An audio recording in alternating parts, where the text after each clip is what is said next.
Un de job en moins pour Édouard Philippe. Maire du Havre à temps plein, l'ex-premier ministre était aussi membre du conseil d'administration d'Atto, leader international de la transformation digitale.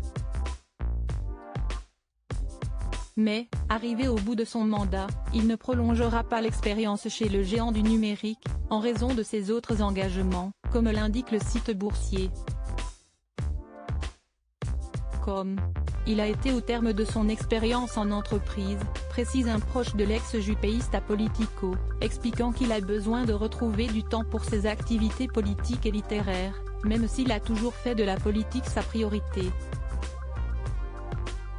C'est aussi une source de revenus en moins pour Édouard Philippe.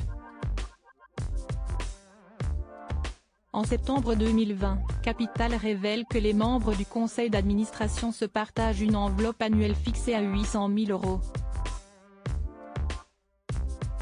Soit 20 000 € par an pour l'ancien des Républicains, en plus de 2 500 € de bonus pour chaque réunion à laquelle il assiste pour y voter les décisions les plus importantes. Avec une dizaine de réunions par an, cela faisait un chèque total entre 40 000 et 50 000 € par an pour l'ex-premier ministre. Il ne conserve plus que ses revenus liés à la politique, autour de 8 500 € par mois, en tant que maire du Havre et président de la métropole. Supérieur à découvrir notre diaporama sur Édouard Philippe et les politiques qui ont révélé leur maladie. Édouard Philippe tourné vers 2027. Édouard Philippe a-t-il besoin de temps pour préparer la présidentielle? Toujours pressenti pour la course à l'Élysée en 2027, celui qui souffre d'alopécie serait le meilleur barrage à Marine Le Pen pour la majorité, selon un récent sondage publié par Challenge.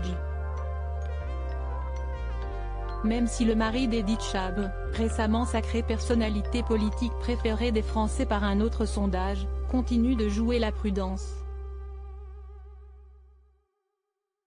Beaucoup de gens pensent à 2027, pas simplement moi, a-t-il confié à Bruce Toussaint en février dernier, reconnaissant toutefois préparer quelque chose. Crédit Photo, marque de tienda panoramique.